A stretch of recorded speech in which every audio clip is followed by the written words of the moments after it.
بسم اللہ الرحمن الرحیم۔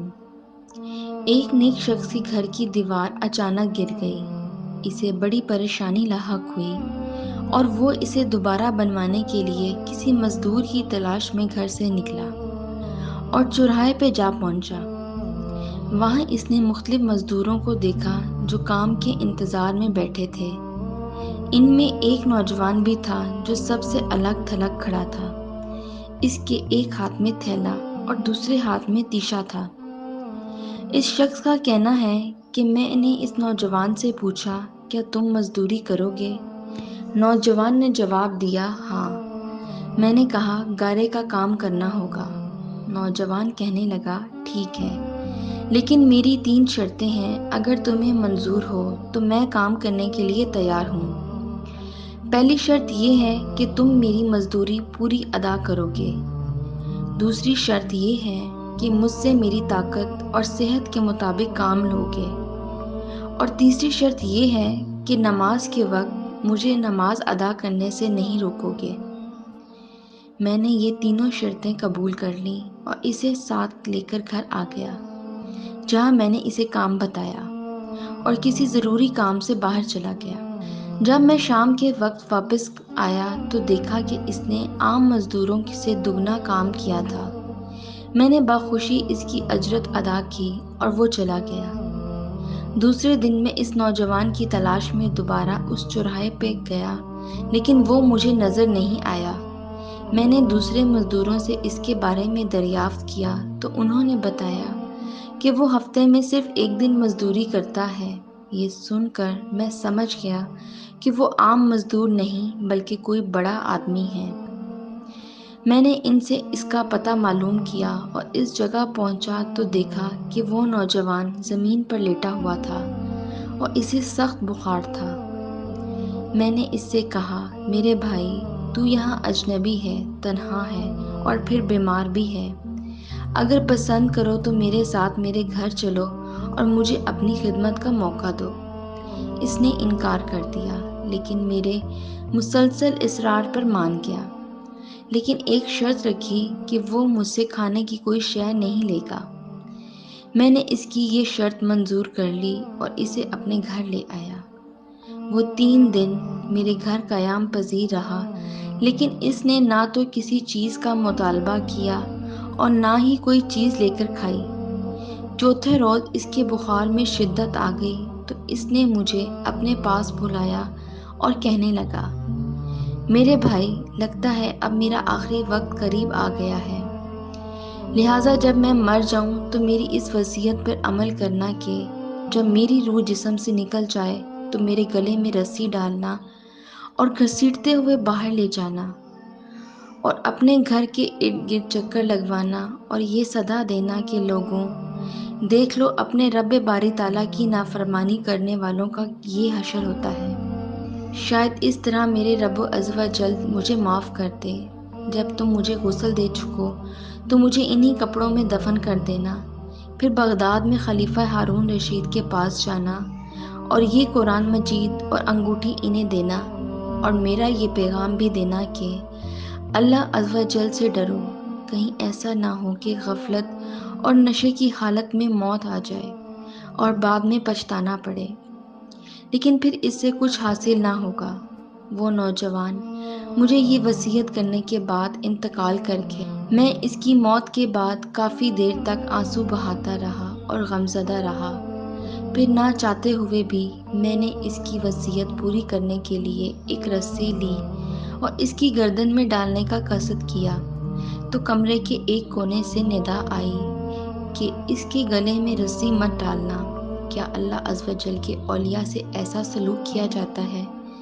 یہ آواز سن کر میرے بدن پر کپکپی طاری ہو گئی۔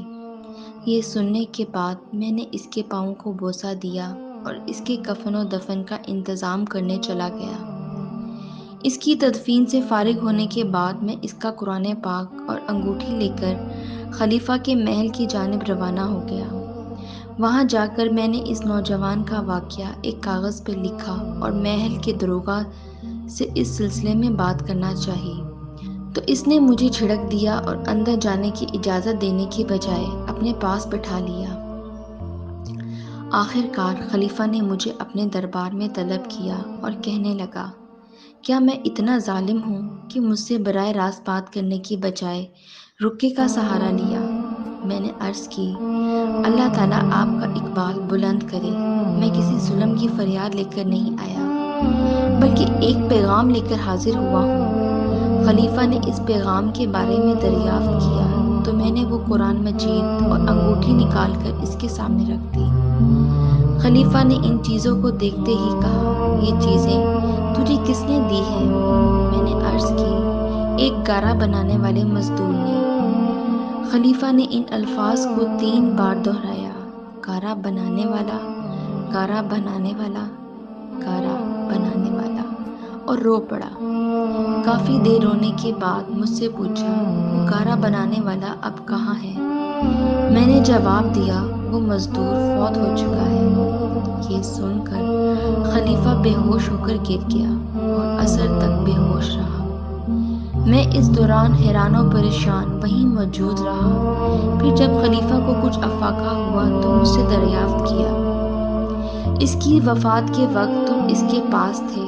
میں نے اسبات میں سر ہلا دیا تو کہنے لگا، اس نے تجھے کوئی وصیت بھی کی تھی؟ میں نے اسے نوجوان کی وصیت بتائی اور وہ پیغام بھی دے دیا جو اس نوجوان نے خلیفہ کے لیے چھوڑا تھا۔ جب خلیفہ نے یہ ساری باتیں سنی تو مزید غمگین ہو گیا اور اپنے سر سے عمامہ اتار دیا، اپنے کپڑے چاک کر ڈالے اور کہنے لگا، اے مجھے نصیحت کرنے والے، اے میرے زاہد و پارسا، اے میرے شفیق۔ اس طرح کے بہت سے القابات خلیفہ نے اس مرنے والے نوجوان کو دیے اور مسلسل آنسو بھی بہاتا رہا۔ یہ سارا معاملہ دیکھ کر میری حیرانی اور پریشانی میں مزید اضافہ ہو گیا کہ خلیفہ ایک عام سے مزدور کے لیے اس قدر غمزدہ کیوں ہے؟ جب رات ہوئی تو خلیفہ نے مجھ سے اس کی قبر پہ لے جانے کی خواہش ظاہر کی تو میں اس کے ساتھ ہو لیا۔ خلیفہ چادر میں منہ چھپائے میرے پیچھے پیچھے چلنے لگا۔ جب ہم قبرستان میں پہنچے تو میں نے ایک قبر کی طرف اشارہ کر کے کہا، علی جا، یہ اس نوجوان کی قبر ہے۔ خلیفہ اس کی قبر سے لپٹ کر رونے لگا۔ پھر کچھ دیر رونے کے بعد اس کی قبر کے سرانے کھڑا ہو گیا اور مجھ سے کہنے لگا، یہ نوجوان میرا بیٹا تھا، میری آنکھوں کی ٹھنڈک، میرے جگر کا ٹکڑا تھا۔ ایک دن یہ رقص و سرور کی محفل میں گم تھا کہ مکتب میں کسی بچے نے یہ آیت کریمہ تلاوت کی۔ ترجمہ کنز الایمان، کیا ایمان والوں کو ابھی وہ وقت نہ آیا کہ ان کے دل جھک جائیں اللہ کی یاد کے لیے؟ جب اس نے یہ آیت سنی تو اللہ تعالیٰ کے خوف سے تھر تھر کانپنے لگا اور اس کی آنکھوں سے آنسوؤں کی جھڑی لگ گئی اور یہ پکار پکار کے کہنے لگا، کیوں نہیں، کیوں نہیں، اور یہ کہتے ہوئے محل کے دروازے سے باہر نکل گیا۔ اس دن سے ہمیں اس کے بارے میں کوئی خبر نہ ملی، یہاں تک کہ آج تم نے اس کی وفات کی خبر دی۔ پیارے دوستو، اپنا قیمتی وقت دینے کا شکریہ۔ ہم امید کرتے ہیں آپ کو ہماری ویڈیو پسند آئی ہوگی۔ مزید اچھی سٹوریز دیکھنے کے لیے ہمارے چینل کو سبسکرائب کر دیں۔ ملتے ہیں کسی نئی دلچسپ کہانی میں، تب تک کے لیے اللہ حافظ۔